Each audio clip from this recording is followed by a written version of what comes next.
realidad se tiene que exigir y confundir la exigencia con maltrato y confundir la exigencia con... Claro. Está mal y necesitamos no hay, como sociedad cambiar eso. No hay duda de que está mal, pero pregúntese por qué también antes no les parecía que estaba mal, porque estábamos habituados a cierto nivel de maltrato. Claro, estoy de acuerdo. Claro, y había, eso estoy de acuerdo. y había Los maltrato culturales en la también casa, han cambiado, claro. y había maltrato Hay en una el que trabajo. es muy, muy importante que ha cambiado, Néstor, que es el referente de autoridad, claro. La autoridad antes simplemente se imponía por la fuerza, ahora cada grito, cosa claro. tiene que argumentarse mucho más. Los papás tienen que argumentarle más a los hijos de las órdenes que dan, los profesores tenemos que argumentarle mucho más a los estudiantes las instrucciones que impartimos. Claro, la sociedad sin duda ha cambiado en la relación de autoridad y ha cambiado, en mi opinión, para bien. Y al contrario, me parece que el testimonio de la persona que le escribe lo que hace es hacernos más culpables a todos, porque todos sabíamos que esto que ahora se está denunciando en las residencias de los especialistas médicos, no sabía que esto pero ese era un cuento viejo, Néstor. Los estudiantes yo oigo residentes médicos de que lo permanentemente pasa, ejemplo, decían Héctor, que me toca en 36 años, en las 36 cocinas horas los de chefs, turno. que es un ambiente medio militar, en el ejército, por supuesto. Me escribe un señor y me dice, ser médico es como el ejército, necesita de gente dura. Esa profesión no es para débiles que se desmayen ante una fractura expuesta. Estamos hablando no de el nivel de dureza para aguantar. No, estamos hablando de maltrato. Y de violencia. No, porque además ese médico que es maltratado termina maltratando a la víctima. Pero sabe, se lo digo con claridad. Mire que yo estaba aquí viendo un trino, una serie de trinos de la doctora Lucrecia Ramírez, la psiquiatra que estuvo casada con el doctor Sergio Fajardo. Sí. Y ella dice que ella estudió en la Javeriana en los años 80 y que el maltrato era parte de una cultura completamente enraizada, que después cuando estudió en el exterior se dio cuenta que eso no era una característica de la medicina. María Consuelo, por eso hoy muchos están yendo a estudiar pediatría afuera, por poner solo un ejemplo, o también oftalmología. Argentina está lleno de colombianos y que todavía le dan náuseas cuando pasa al frente de la Javeriana. Ahí radica el problema de fondo. María Consuelo, déjeme le hago una pregunta. ¿Usted conoce a Lucrecia? Sí, señor. Yo también la conozco. Y es una mujer con mucha personalidad. Con mucho carácter. ¿Cierto? Claro. ¿Por qué se aguantaron? Estamos hablando, fuera de todo, de que se aguantaron décadas de maltrato para que ahora, a propósito del suicidio por la falta de la cupos, doctora Catalina Gutiérrez. Porque es un tema de competencia. Es si ellos terminan denunciando esto, lo que pasa es que pierden años de trabajo en la residencia, porque terminan sencillamente reprobando el proceso pero los años de trabajo, María Consuelo, se traducen en pierden el cupo. O simplemente le dicen, váyase, y pierden años de trabajo. Claro, pero se pueden presentar 200 personas a un cupo de residencia 4. En el que la universidad escoge, cuando les va bien 4, pueden ser 2 residentes, pueden ser 6. Pero muchas veces además uno reconoce el maltrato después por contraste, insisto. Claro. Cuando a un niño lo han maltratado en su casa, por poner un ejemplo, descubre que lo maltrataron cuando lo empiezan a tratar bien, cuando lo empiezan a tratar de otra manera. Es un tema en donde hay una codependencia, es muy difícil de levantarse contra esto, primero cuando hay un proceso de calificación en donde hay una jerarquía de esos profesores que maltrataban o de esos médicos que maltrataban, y adicionalmente está el tema de darse cuenta que eso no es normal. Me escriben, estoy lleno de mensajes de oyentes que o son médicos o tienen familiares relacionados con el mundo de la medicina. Y me parece que está pasando una cosa muy curiosa, y es que estoy recibiendo mensajes por centenares diciendo sí, el maltrato a mi sobrino lo maltrataban, violencia. A mi hija pero la maltrataban. Néstor, además visto como una venganza. Pero nadie dijo nada hasta hoy, hasta este fin de semana. Es que pierden el cupo. Pero yo es que quiero ese es el insistir efecto en que el tuvo tema de los también cupos. Me Una Too. última cosa, Luis Ernesto. Decía la doctora Rodríguez, a quien acabamos de entrevistar, que es visto como un tema de venganza. Es que a mí me formaron así, hoy soy cirujano, entonces al cirujano que viene a formarse lo formo igual, porque es que así funciona. Y entonces parece que es normal y el otro se queda callado por el cupo. pero de la misma manera como se normalizaban comportamientos en torno al abuso y al acoso sexual en los estudios de Hollywood, y fue un gran escándalo donde todas las víctimas salieron como un efecto de reflejo y dominó, pues algo parecido está pasando, Néstor, en este fin de semana, que es impresionante la cantidad de testimonios. Aquí mencionaron algunos, por supuesto, de los grandes influenciadores que tienen cuentas con mucho alcance, pero los comentarios son todos de comentarios a los comentarios de esas mismas publicaciones, porque realmente es evidente que ahí se ha convertido, y no solo en la Universidad Javeriana, sino en varias universidades y en varios hospitales universitarios, Abre el tu plan de maltrato ahorro como una forma de aprendizaje.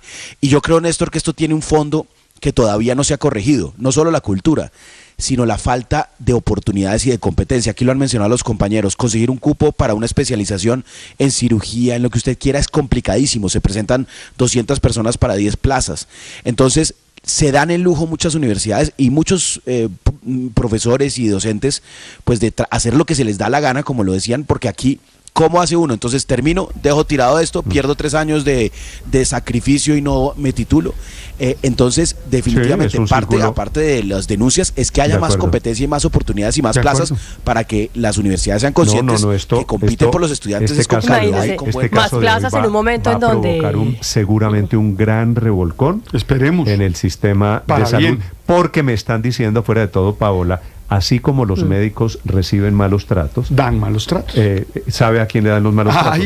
A los pacientes. Como diría alguien, a este pechito, a ese pechito. Oí lo de este pechito este fin de semana, sí, señor. 9 de la mañana. Pero yo creo que ahí también nos fuimos a la otra caricatura, decir que todos los médicos son vengativos y que porque ellos les hicieron eso ahora quieren replicar claro lo mismo. No, me parece que tampoco, y ahí sí nos estamos pasando de calidad. No sé si de pronto es que efectivamente los formaron así y tal vez aprendieron que algo de eso les servía, porque tienen que enfrentarse a momentos de muchísimo estrés. Es que ustedes, cuando tienen en sus manos la vida de otra persona, yo me imagino que eso no es cualquier cosita, y no solamente la vida, sino después las reclamaciones de la vida de esa persona si se llega a perder. ¿Cuántos casos, cuántas demandas por malprácticas médicas existen? ¿Cuántas familias no llegan a los hospitales diciendo es que usted me lo mató, usted no me lo quiso hacer, usted no me lo salvó? Yo creo que también están bajo situaciones de estrés enormes.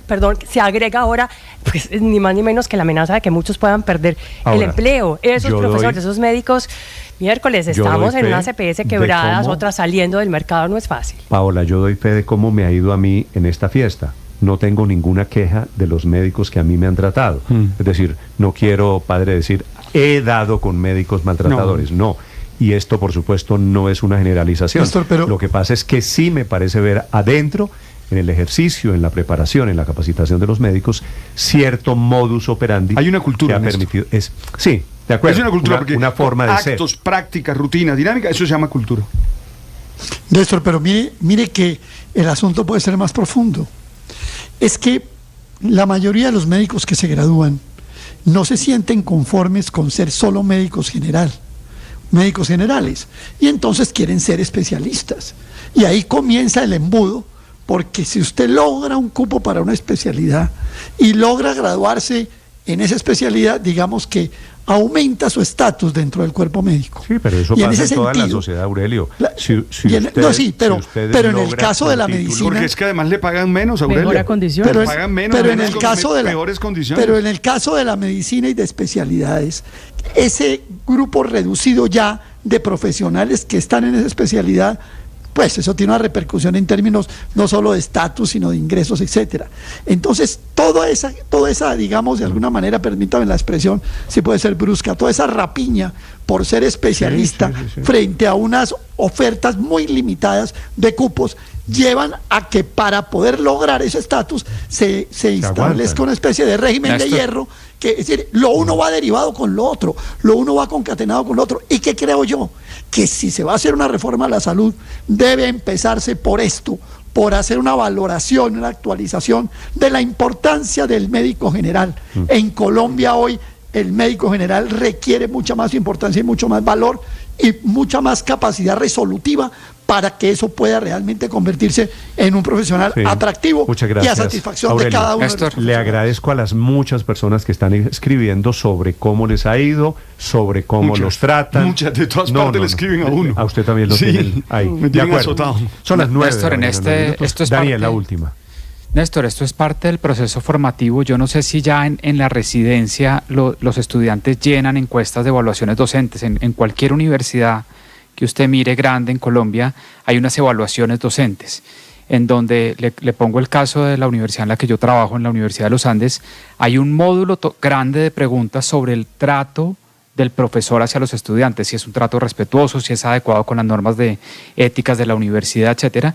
Y eso permanentemente las universidades lo monitorean, porque uno puede ser un magnífico docente, pero si llega a trapear con los estudiantes, pues porque no saben resolver una ecuación diferencial. En el caso médico, no sé cuál es el ejemplo concreto, pues hay unas llamadas de atención, se prenden unas banderas y lo llaman a uno del comité de docencia a decirle, bueno, ¿qué pasa con este trato con los estudiantes? No sé si en residencia esto aplica, pero debería aplicar para prender banderas rojas. Yo los comentarios que he leído sobre este caso es ya señalando nombres concretos de médicos que tradicionalmente han sido maltratadores. Y esto debería, el último punto es, esto debería personificarse y no generalizarse en Daniel, esto, porque muchos médicos tratan bien a los residentes. Los nombres de esos médicos, padre, pues porque no sé qué origina las denuncias. Claro, no saben. Que fulanito de tal, que el médico tal, que en tal hospital.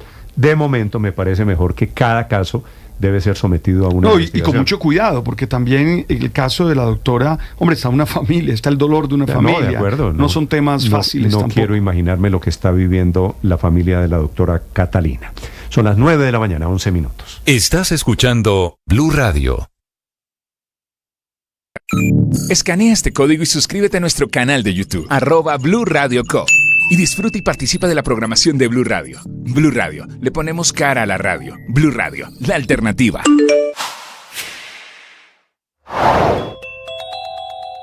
Arranca pues la tercera legislatura en medio del escándalo de corrupción que salpica al ministro de Hacienda, pero con una agenda cargada de proyectos económicos, según lo cantó el presidente durante la instalación en el Congreso, y tras los 2 primeros años de su gobierno marcados por las vacas flacas, con 18 meses de caídas continuas en industria, comercio y construcción, con un desplome en la inversión en el país, que se hundió un 25% en términos extranjeros durante el primer semestre, llegando a $1.220 millones menos, también con un deterioro en el clima de negocios, como lo advierte el informe de la semana pasada del Departamento de Estado de los Estados Unidos, y con la imperiosa necesidad de generar medidas económicas que impulsen el crecimiento y antes de un desangre masivo en los empleos.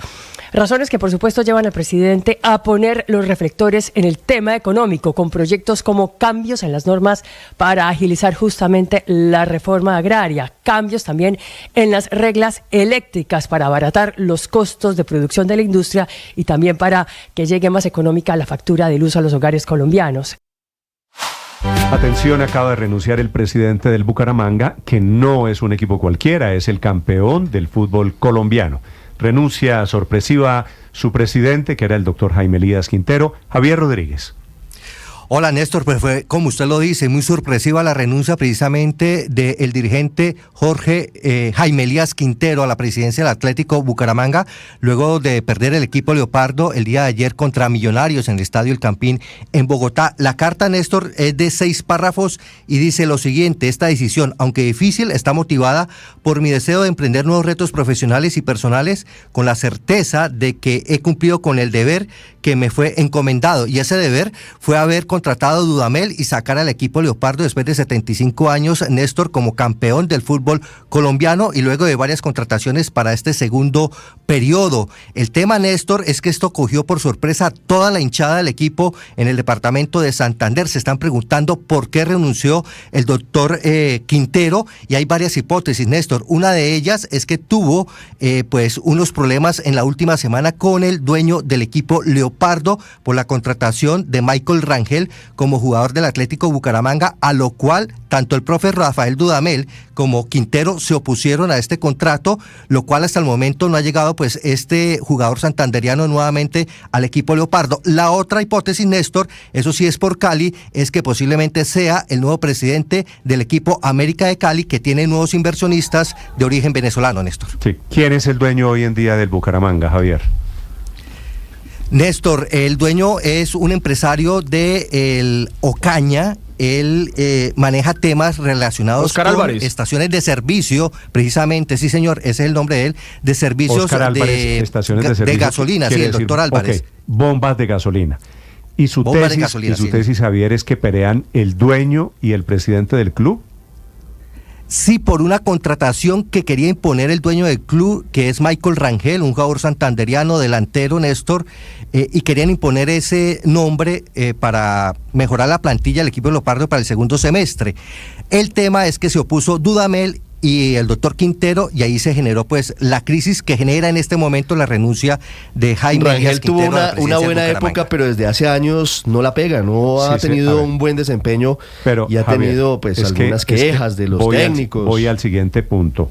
Si el presidente de Bucaramanga, o ya expresidente, el doctor Quintero, y Dudamel se oponían a esa contratación y se cayó Quintero, ¿Dudamel también podría caer en esta colada?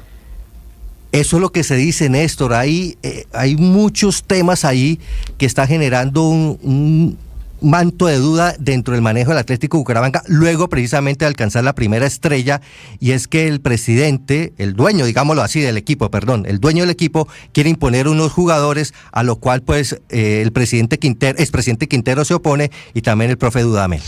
Bueno, me parece una lástima por la gente de Bucaramanga, es decir, si algo ha demostrado el caso de Bucaramanga es tener una dirigencia exitosa, ¿no? Y más después de ser campeón, Néstor, que trajo buenos jugadores, mantuvo a la mayoría de la plantilla porque solo se le fue Córdoba del equipo titular que salió campeón, y súmele que se le viene el reto más grande de su historia, que es jugar fase de grupos de Libertadores el otro año como campeón por primera vez desde que fue fundado el club. Esto es una situación, padre, a la colombiana. Claro. Ahora que estamos también de la fiesta, ¿para dónde vamos, no? Estaban divinamente campeones del fútbol colombiano, las estrellas del fútbol colombiano, y no aguantaron Néstor, 20 días de éxito. Pero ojo con el dato que está dando Javier, porque América va a cambiar de presidente luego de la negociación. Bueno, salió Marcela Gómez, la hija de Tulio Gómez, sí. luego del negocio. Entonces y entró Carlos Resine, que es un inversionista, un empresario, dueño del grupo Caltac, es una firma dedicada a los hidrocarburos, a la banca, es el nuevo accionista de la América de Cali, y entonces entra como presidente de la América el señor Carlos Resine. Allí en Cali, Hugo Mario, ven probable la carambola, sale el técnico, el presidente del Bucaramanga, y llega a la América de Cali, como dice Javier. No, difícil por lo que le estoy explicando, Néstor. América tiene nuevos socios, tiene nuevo presidente. Pero Resine ya se posesionó, es que Resine es un empresario. Yo no lo vería de tiempo completo dedicado a la América. Entonces, ese fue el acuerdo, Ricardo. El acuerdo es que Resine es el presidente del equipo, la vicepresidenta es Marcela Gómez, la hija de Tulio Gómez, que sigue teniendo acciones. Eso será todavía una etapa de una noticia en gestación. Lo que me parece, Juan Camilo, terrible es que el Bucaramanga, el flamante campeón del fútbol colombiano, primer título, y a los 20 días echan al técnico, sí, además, al presidente Jaime Elías Quintero, que además desde hace años estaba intentando... Esto no se va a Quintero, ¿no? Ese primer título. Presenta tu carta de renuncia si estás en desacuerdo. Esta es una renuncia de esas solicitadas con seguridad. Sí, señor, presentó la carta y además diciendo que tiene nuevos horizontes, nuevos proyectos a futuro. 9 de la mañana, 18 minutos.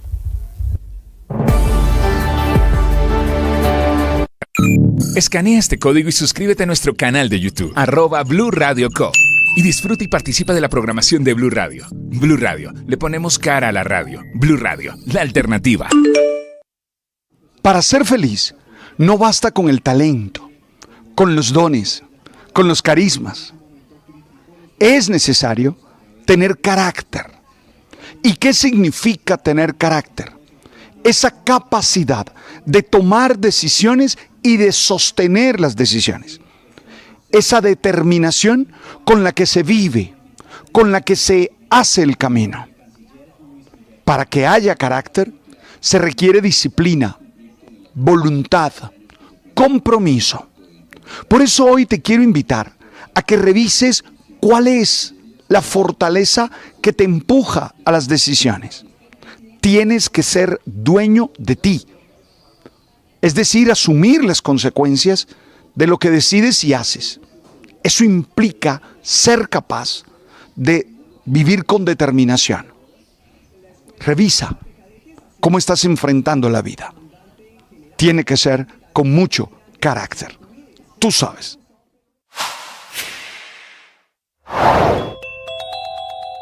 En Colombia, hablando de política, comienza hoy la legislatura en el Congreso. Será la tercera para el presidente Petro. En su instalación, el gobierno tiene una derrota y un triunfo.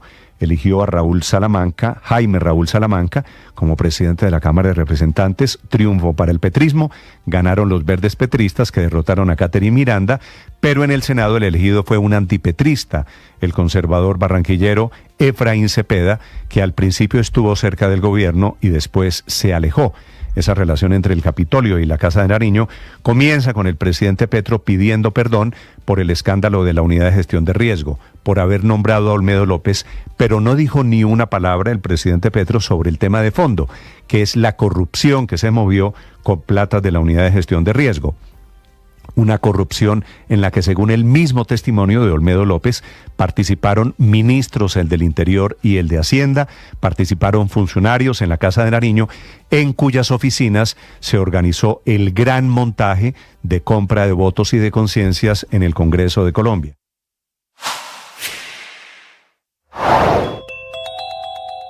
El presidente Gustavo Petro empezó su discurso ante el Congreso con una disculpa que merecía al país. Quiero comenzar estas palabras básicamente pidiéndoles perdón a ustedes como representantes del pueblo y al pueblo de Colombia por lo que ha acontecido en la UNGRD. Tengo que pedir perdón porque yo fui el que lo puse allí y en eso hay una responsabilidad política y tengo que asumirla.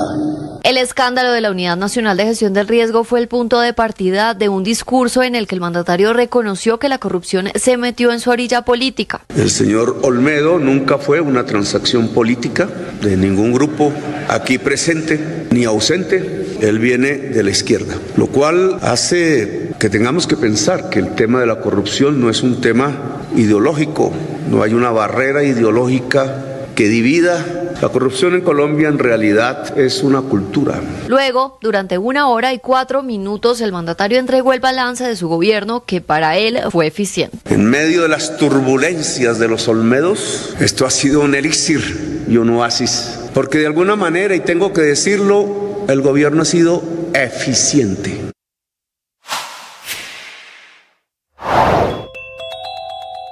Hablando del gobierno del presidente Petro, por supuesto que hay que mencionar el nuevo golpe, la nueva derrota al plan de gobierno para comprar tierras, que sufrió un revés en la Corte Constitucional, que declaró inexequible, es decir, tumbó un inciso de ese plan de desarrollo que había modificado la metodología para la adquisición de tierras para que se hiciera por vía administrativa y a través.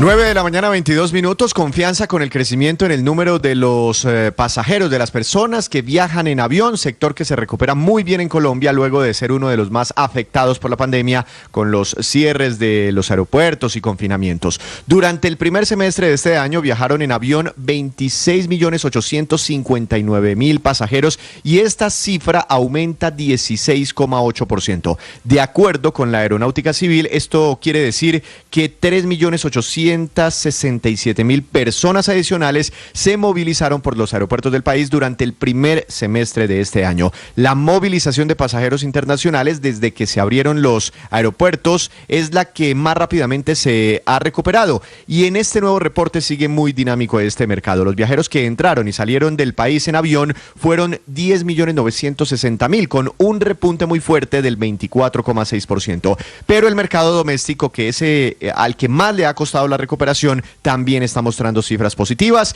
Entre enero y junio viajaron en avión a destinos nacionales 15.900.000 pasajeros con un crecimiento del 12% frente al primer semestre del año pasado. Y también presentaron crecimiento las cifras de transporte de carga por modo aéreo. Con un total de 465.000 toneladas transportadas, se registró un crecimiento en este indicador del 9,2% frente al primer semestre del año 2023.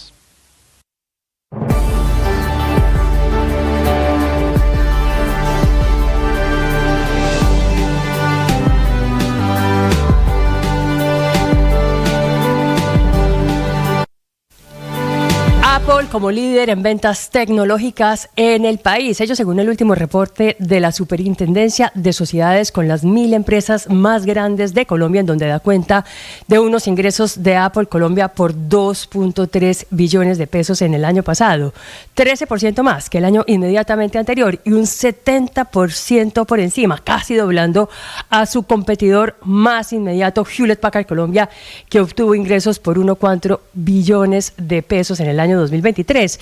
Números de Apple en Colombia, que la convierten en la reina del mercado tecnológico en el país y que le sirven para meterse entre las 100 empresas más grandes de Colombia. Estás escuchando Blue Radio. Escanea este código y suscríbete a nuestro canal de YouTube, @Blue Radio Co. Y disfruta y participa de la programación de Blue Radio. Blue Radio, le ponemos cara a la radio. Blue Radio, la alternativa.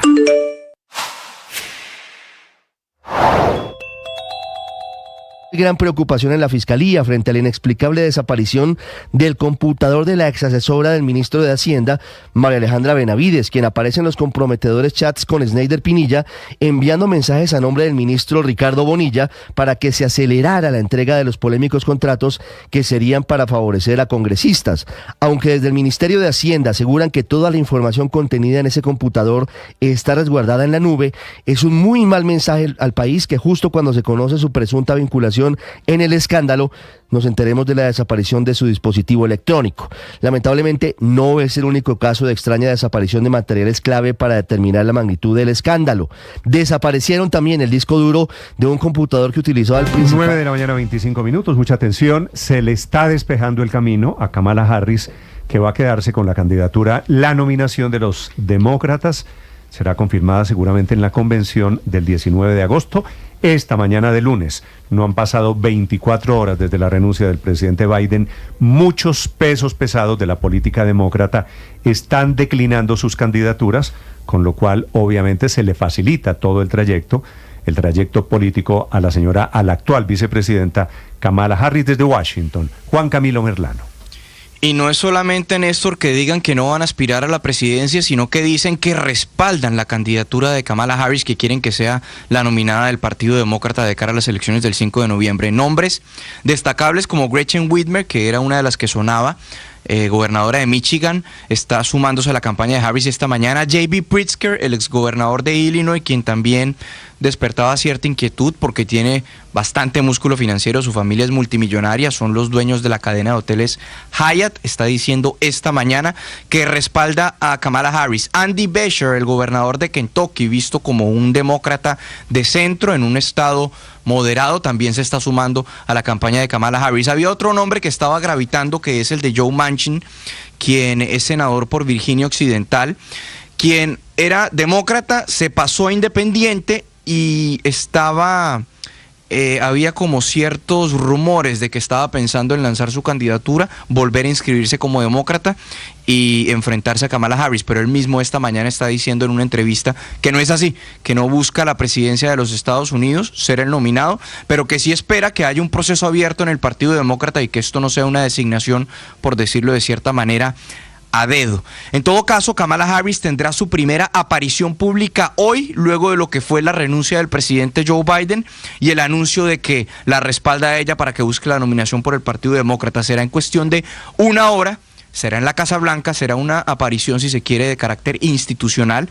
Estará con los campeones de la Asociación Nacional de Atletas Colegiados, dando unas palabras. Este era un evento que ya estaba previamente establecido y ha despertado mucha inquietud porque se ha dicho que Harris no hablaría hasta que Joe Biden no hable públicamente. De hecho, ha habido algunas críticas hacia el presidente Joe Biden porque dicen que un pronunciamiento de tal magnitud no debía ser hecho a través de una carta en Twitter o en X, que tenía que ser una declaración en el despacho Oval ante los medios de comunicación y ante el mundo, pero recordemos que Biden en estos momentos sigue confinado por COVID-19, de hecho ni siquiera está en la Casa Blanca, él se encuentra en su casa de descanso en Rehoboth Beach, en Delaware, y lo que se cree es que mañana podrían ser esas declaraciones en la Casa Blanca explicando más detalles sobre esa determinación que, recordemos, en esa carta que dio a conocer el día de ayer dijo que en efecto esta semana le va a estar hablando al pueblo estadounidense. En todo caso, por los lados de la campaña de Trump ya empezaron a reorganizarse,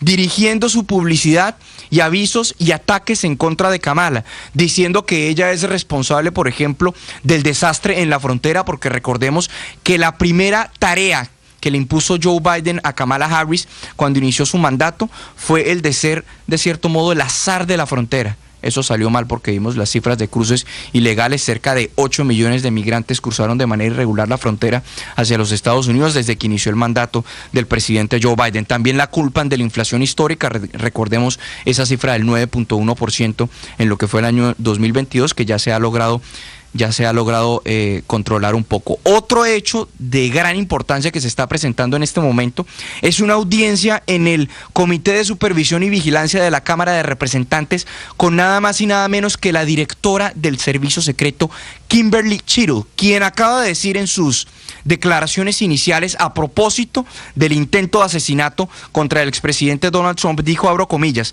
este intento de asesinato fue el fallo operacional más significativo del servicio secreto en décadas, reconociendo que lo que hubo fue una falla gravísima por parte del servicio secreto, concretamente en términos de prevención, por haber permitido o por haberse presentado el hecho de que este sujeto se montó en un techo a tan solo unos 130 metros de distancia de Trump y pudo disparar varias rondas de su rifle estilo AR-15, que por poco acaba con la vida del expresidente Donald Trump, Néstor. Es decir, el panorama esta mañana allí en Washington, Juan Camilo, queda o está solamente en condición de precandidata la señora Kamala Harris, ¿verdad? Sí, señor, hasta este momento, pero bueno, hay que esperar todavía. De nuevo lo que decíamos hace un momento, Nancy Pelosi es clave, saber qué va a decidir, Barack Obama es clave también, el mismo Hakeem Jeffries, quien es el líder de los demócratas en la Cámara, tampoco ha dicho a quién apoya, y Chuck Schumer, quien es el líder de los demócratas en el Senado, tampoco ha dicho a quién apoya. Son 4 nombres fundamentales. De acuerdo, pero de momento, dicho eso, de momento todos los caminos conducen a Kamala. Michelle Manat es una estratega muy influyente del Partido Demócrata, se encuentra en Washington en este momento. Señora Manat, buenos días, bienvenida a Blue Radio en Colombia. Gracias por la invitación. A usted, muchas gracias por acompañarnos. ¿Usted también cree que es Kamala Harris? Es Kamala Harris, sí, estamos en otro momento. Y ayer fue un día importante e histórico, porque un presidente, un servidor público de 5 décadas, tomó la decisión de pasar la antorcha a otra generación y a una mujer que le ha acompañado por más que 3 años y medio, y una señora que fue fiscal general en el estado de California. Sí. El estado donde se encuentra sede de compañías como Apple, como Oracle, en un momento Tesla, y una fiscal de tanta experiencia que está muy bien preparada para este momento. Sí. Estamos listos, estamos muy serios en el trabajo que nos confronta, pero estamos bien preparados. ¿Usted cree que es mejor candidata Kamala Harris que el presidente Biden en este momento? Sí, yo creo que sí, porque ella es más joven, obviamente. Ella ha tenido todo el tiempo de su gestión de concretar y profundizar forma de gobernar. Ella ha estado responsable por varios temas en el gobierno doméstico e internacional. Y ella ve el futuro también. Ella tiene relaciones muy importantes con grupos cruciales de norteamericanos, del público norteamericano. Es más, Michelle, ella está casada con un señor de la fe judía. Es muy, muy interesante y es una candidata moderna. En cambio, el expresidente Trump es un señor que quiere llevarnos atrás. Michelle, pero si Hillary Clinton, mujer y blanca, perdió contra Donald Trump, ¿qué chances tiene realmente Kamala Harris, mujer y negra? Ella es negra y de descendencia de la India. Es más que solamente negra. Repito que está casada con un judío. Es importante, es impactante. Y estamos en otro momento. El fenómeno MAGA y todo lo que hemos sufrido por los años de Donald Trump, el pueblo norteamericano está cansado, está harto de lo que él y su fenómeno y sus amantes han creado en el país. No queremos esto para nuestros hijos. No queremos una sociedad de tensión y de acusaciones. Estamos en otro momento que estábamos en 2016. Sí, señora Amanat, una pregunta que queda gravitando en el ambiente es a propósito de la responsabilidad política por todo esto, porque los problemas del presidente Joe Biden no son nuevos, vienen desde hace años y tuvo que haber pasado ese debate desastroso del 27 de junio para que finalmente todo el mundo se diera cuenta de que no era sostenible su candidatura. Engañó al país el Partido Demócrata, engañó al país incluso la propia vicepresidenta Kamala Harris, quien sabía el estado de salud del presidente Joe Biden. Nadie engañó a nadie. Tenemos que hablar de hechos.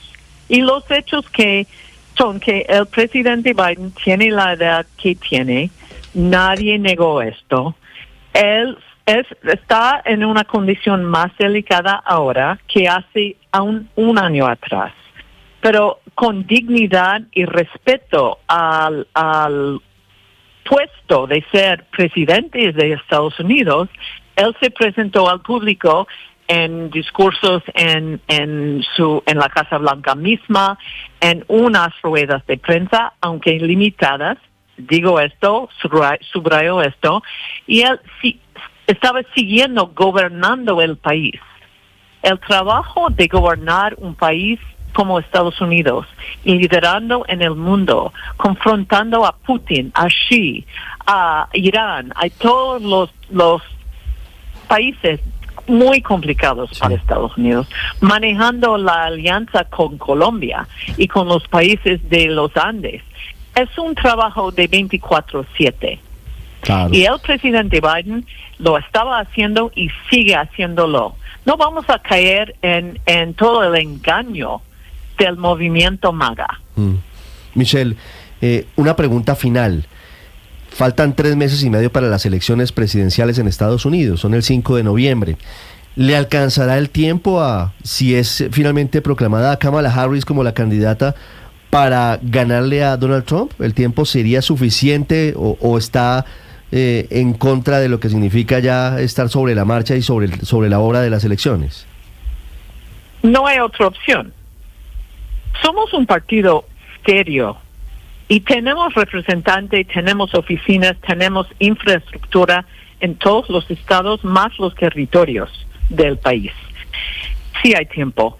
Vamos a hacer un cambito, ¿no? Un pivot, como decimos. Ahora ella es la candidata. Todo está en nombre de ella como candidata, aunque técnicamente es precandidata.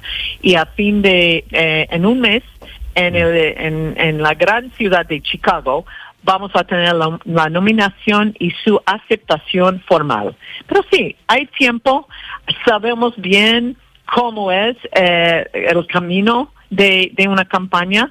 Hay un cambio, pero no es algo sin nada de una idea o algo de prevista hace unas semanas atrás.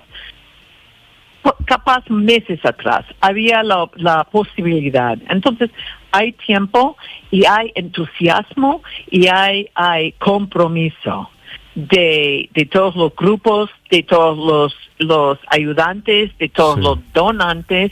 Y en algún momento vamos a influir y llamar a los medios que tomen en serio lo que está pasando y que nos acompañen. Ya recogió, a propósito de donantes, ya recogió más de $50 millones. Señora Amanat, una pregunta final. ¿Quién cree usted fue la persona que convenció al presidente Biden de que retirara su candidatura? ¿Alguien en particular? Yo creo varios. Nancy Pelosi, sobre todo. Nancy Pelosi, sí. Una persona que conoce muy bien y también entiende lo que es la amenaza de Trump.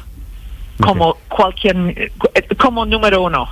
Ella tenía que mantener su postura y su dignidad por todos los años de Trump. Sí, yo veo la mano de Nancy Pelosi, pero también del expresidente Barack Obama.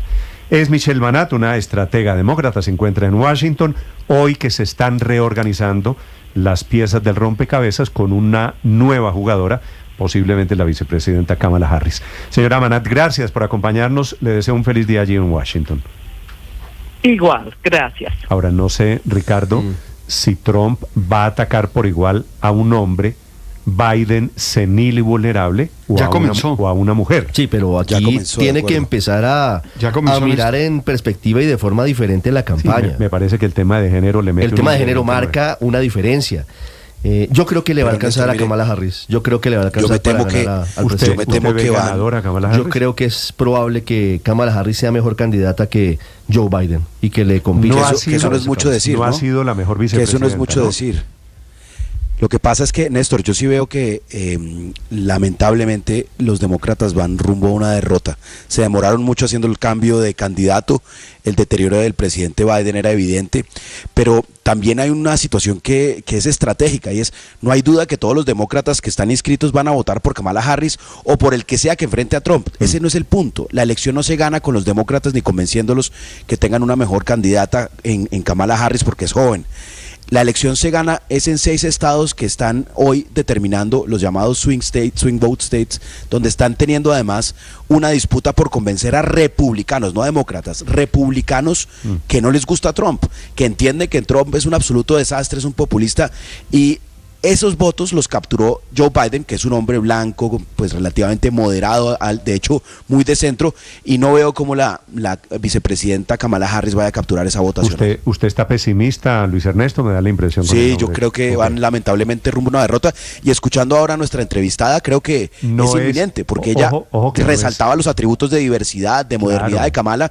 Y eso no es lo que va a convencer a esos republicanos que están hoy decepcionados con Trump o que no les gusta Trump porque les da, pues porque les parece que es un tipo medio loco como lo es, pero pues tampoco se van a aventurar a algo que definitivamente no les gusta, que es una mujer progresista. Estamos ya a menos de 4 meses de las elecciones presidenciales en Estados Unidos, son el 5 de noviembre, hoy es 22 de julio, es decir, en 3 meses y medio sabremos quién se queda con la Casa Blanca. Ya les voy a contar la incertidumbre, que no es solo en Estados Unidos, sino en el mundo entero. Señor Álvaro. Néstor, yo creo que Kamala Harris tiene una buena posibilidad de ganar. Hay que acordarse que ella viene de abajo, porque no se lució mucho como vicepresidenta, en parte porque Biden hizo todo para deslucirla, porque sabía que el tema de su edad le haría competencia automática en estas elecciones, como efectivamente está pasando. Yo creo que la fortaleza principal de Kamala es que como ex fiscal de California tiene la capacidad de atacar el flanco débil de Trump, de convicto y posible culpable de otros delitos. Eso no es poca cosa. Trump está en su mejor momento hoy porque el atentado lo limpió un poco, claro. Y la convención, pero pues ahora vuelve a la realidad. Kamala tiene unas fortalezas muy importantes electoralmente. Una en el tema del aborto, que fue el tema que decidió el voto de millones en las elecciones de Mitaka, le dio el triunfo a los demócratas. Está probado que decide el voto, es mucho más fuerte que Biden. El tema de mujeres, las encuestas muestran que las mujeres son menos trumpistas y que hay que mover ese voto. Lo otro es el voto negro. Hillary perdió las elecciones porque no obtuvo el apoyo grande de los negros. Sí, de las mujeres lo que pasa es que no sé si mujer vota mujer. Y falta en la lista la de jóvenes. Negros, jóvenes, mujeres, en fin, evidentemente Kamala tiene... ¿Usted cree que unas posibilidades? Kamala Harris le gana a Trump, Héctor? Yo sí creo, Néstor, yo sí creo por varias razones. La primera es porque las encuestas, sin ser candidata, la ponían muy cerquita, ¿no? Apenas 2 puntos o una cosa de ese estilo, es decir, prácticamente el margen de error de las encuestas, y eso no era candidata. Y cuando uno sabe que cuando hacen una encuesta y preguntan por una persona que no es candidato, pues la gente suele no contestar en su favor. Y aún así, prácticamente empataba a Trump en todas las encuestas. Héctor, con los análisis, hacerlos con el cariño y con el corazón. Claro. Esto es yo Trump, los hago claro. Lo hago, por supuesto, con deseo. Trump es, como Petro en Colombia, el mejor candidato posible. Trump es experto, es gran candidato. Que a mí no me gusta es otra cosa. Pero ya perdió con Biden, que no era propiamente un gran candidato hace 4 años, y perdió siendo presidente de la República. Eso no se puede olvidar, que es de los pocos presidentes norteamericanos que no han logrado la reelección ejerciendo el cargo, porque también genera, así como genera las pasiones que genera en su favor, genera las pasiones que genera en su contra. Y claro que en los Estados Unidos yo sí sigo confiando en que hay un grupo mayoritario de la sociedad que está, digamos, que apoya la democracia liberal, y evidentemente Trump pues no la apoya, no es propiamente un demócrata en el sentido lato de la palabra, pero sobre todo me parece que Kamala representa unas cosas que son de las causas contemporáneas, y a pesar de que hay todo ese movimiento en el que hace aparecer como esas causas como hartas, como aburridas. Esos criterios que tiene aquí usted, un panelista de Blue Radio en Colombia, me da la impresión de que no son necesariamente los que tiene un votante de clase media en un estado lejano de los Estados Unidos. Así que digo, hay maneras de leerlo esto. La decisión la toman los norteamericanos. Son las 9:45 a.m. Les voy a contar. Porque yo desearía que ganara Kamala, pero para mí es clarísimo que va a ganar Donald Trump. Recuerde usted que Estados Unidos es un país machista y además racista, y que fue precisamente el triunfo de Barack Obama el que le dio paso a un hombre como Donald Trump. No quien gracias quiere, a las mofas. no quien quiere. ¿Sí? Ahora que se abre paso la candidatura de Kamala Harris, que puede ser el reemplazo, la llanta de repuesto a la candidatura, la pinchada del presidente Joe Biden. Un debate increíblemente lo tumbó, y hay un gran revuelo político, pero ante todo incertidumbre para saber quién va a ser el próximo presidente de Estados Unidos. Desde Londres, Silvia Carrasco. Sí, Néstor, lo que pasa es que está todo el mundo tratando de analizar este cambio, cómo va a afectar a todas las crisis, a todos los temas que están en vilo en este momento en el mundo. Por ejemplo, los periódicos israelíes inmediatamente empezaron a sacar cuentas y a ver cuál era la reputación que tenía Kamala Harris frente al tema de Israel y cómo lo había manejado Biden. Hablan, por ejemplo, de que Kamala Harris era la policía mala que estaba amonestando enérgicamente a la política de Biden con Israel, pidiendo un alto al fuego, denunciando la invasión de Israel en Rafah y expresando en general su horror por la muerte de civiles. Por eso me llamaba mucho la atención que el analista que recién entrevistábamos hiciera tanto énfasis en que estaba casada con una persona de religión judía, porque ella ha sido muy dura en esta posición. Luego viene Ucrania, también está la reacción en Ucrania, porque allí crece la frustración con la administración Biden, porque ha sido muy lento el traspaso de armas hacia Ucrania y muy lenta la decisión frente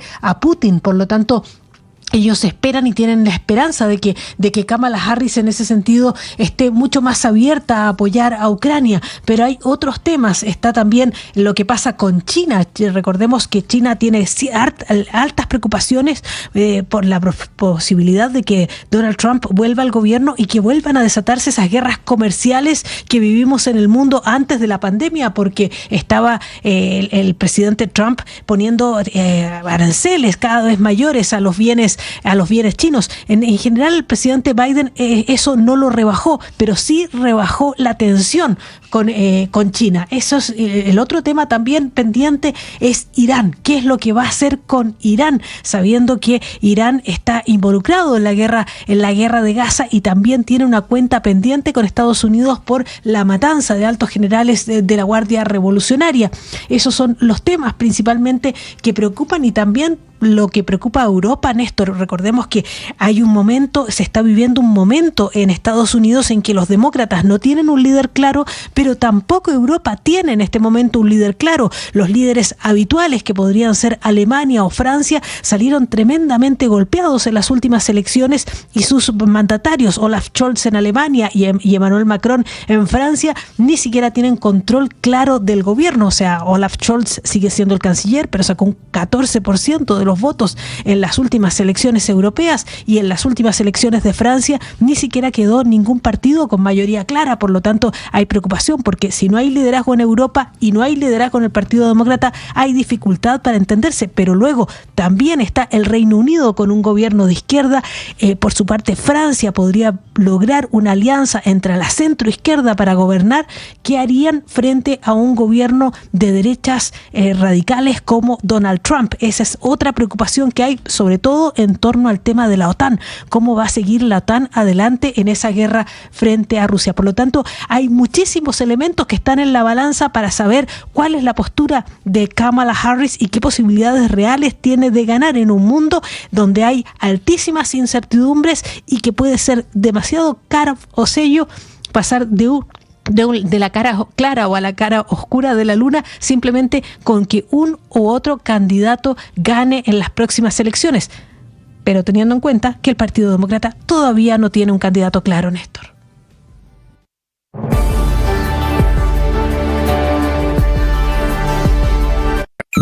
Escanea este código y suscríbete a nuestro canal de YouTube, @Blue Radio Co.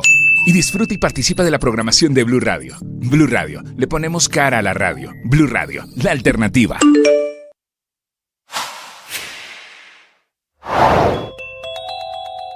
El suicidio de la doctora Catalina Gutiérrez Zuluaga, residente de cirugía de la Universidad Javeriana de Bogotá, puso al sector salud y a todo el país a repensar la formación de los médicos y hacer reflexiones sobre la carga laboral y académica de aquellos que deciden dedicarse a salvar vidas. Lo primero que hay que decir es que el suicidio de Catalina no puede señalarse como responsable a un profesor, tampoco a la familia, menos a la universidad. Más allá del morbo que provocan estos casos, el de Catalina está abriendo una puerta gigante a entender y tratar la salud mental de los médicos. Hasta los libros de medicina y los artículos recientemente publicados en revistas científicas dicen que la profesión de los médicos es de las más difíciles en el mundo y que entre ellos la tasa de suicidios es mayor al promedio del resto de profesiones en el mundo. En el caso de Colombia puede ser del 28%. Y es cierto, la carrera de medicina es dura, larga, con salarios cada vez más bajos y siempre con una sobrecarga laboral. Panorama que ha empeorado por la crisis que además tiene hoy el sistema de salud colombiano.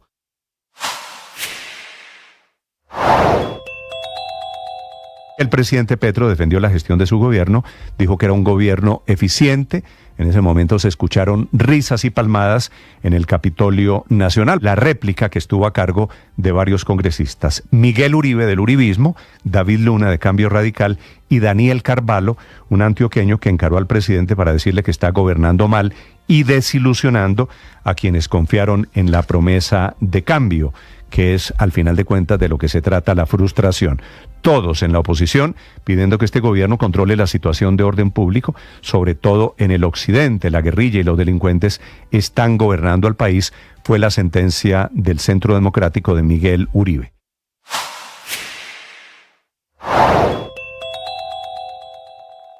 Tras la elección del nuevo presidente de la Cámara Alta del Legislativo, ¿qué va a cambiar entre el gobierno y el Senado?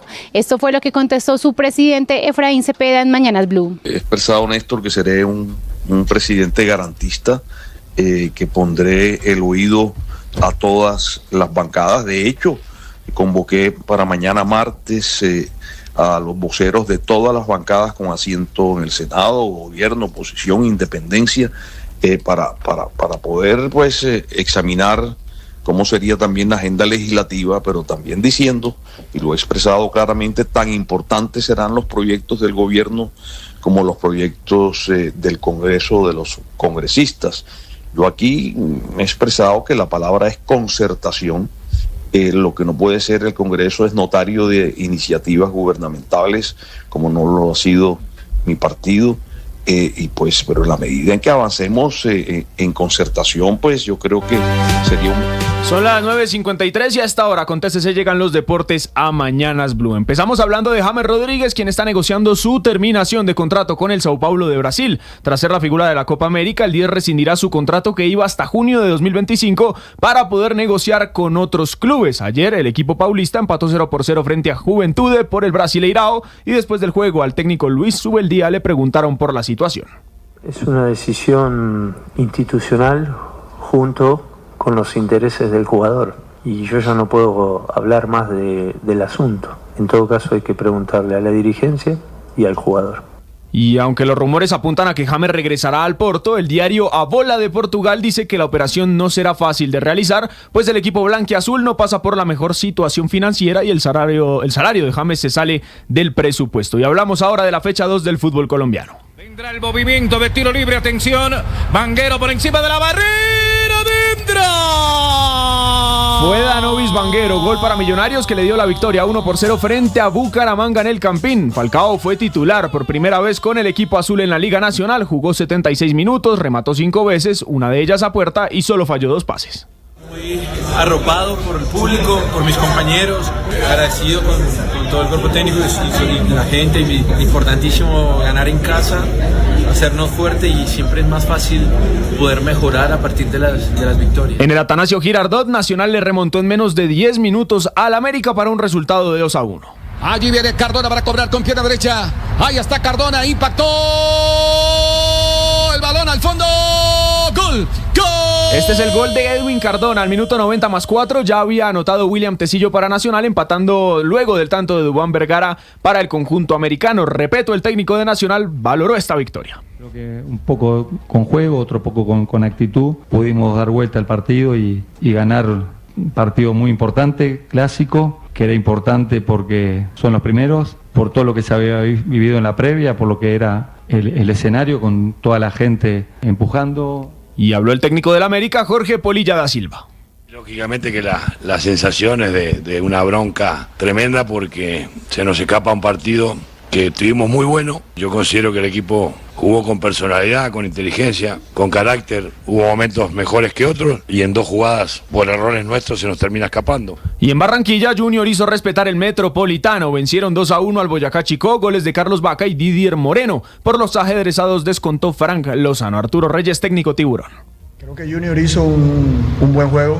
En el partido anterior también el equipo mostró cosas buenas y creo que ahora en este, a pesar de no haber convertido mayor número de goles, creo que el equipo merecía un poco más. Hoy Cali recibe a Alianza a las 6 de la tarde y Pereira enfrentará a Medellín a las 8 de la noche. La aguanta Vareiro, tocó para Solari, Vareiro, rebote para Borja que le pega gol. ¡Gol! El hombre del momento en Argentina se llama Miguel Ángel Borja, regresó de Copa América y anotó doblete con River frente a Lanús. El diario Olé lo destacó como la figura del juego con 8 puntos, lo describió como un jugador de instinto y jerarquía. El colibrí habló tras el juego.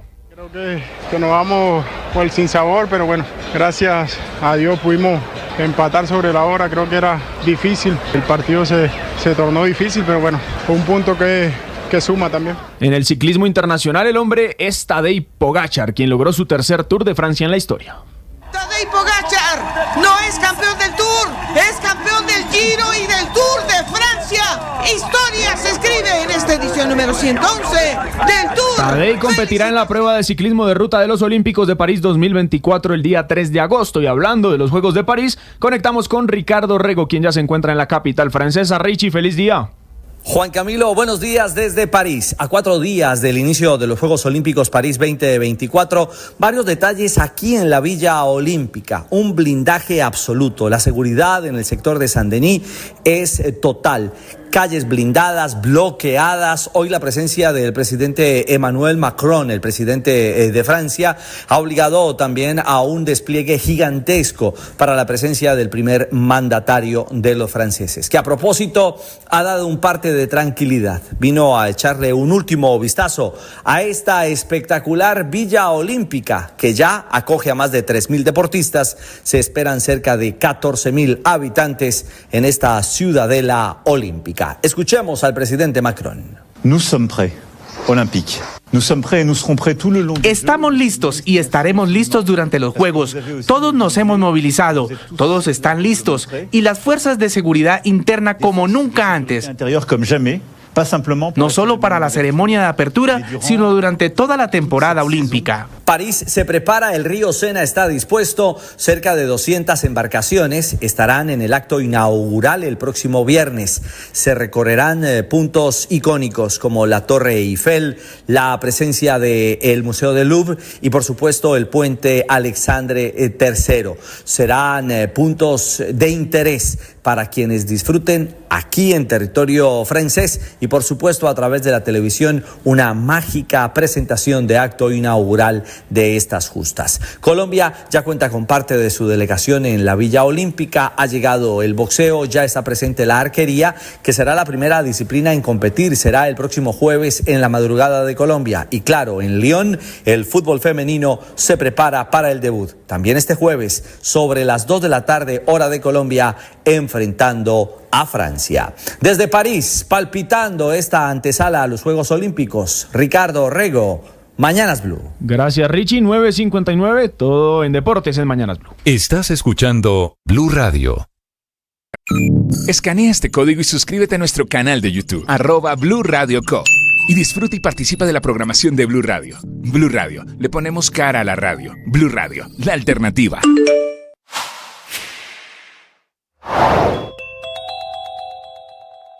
Tras la elección del nuevo presidente de la Cámara Alta del Legislativo, ¿qué va a cambiar entre el gobierno y el Senado?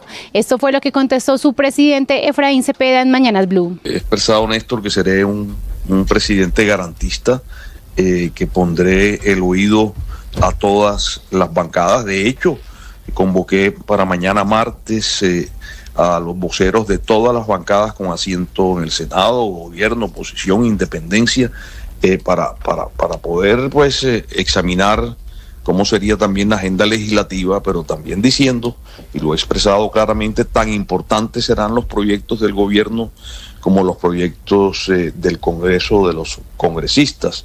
Yo aquí me he expresado que la palabra es concertación.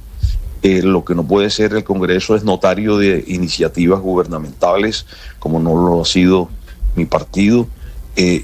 Pero en la medida en que avancemos en concertación, pues yo creo que sería un mensaje importante que le enviamos a los colombianos para recuperar la confianza. Sigan la entrevista completa en nuestro canal de YouTube. En Blue le ponemos cara a la radio.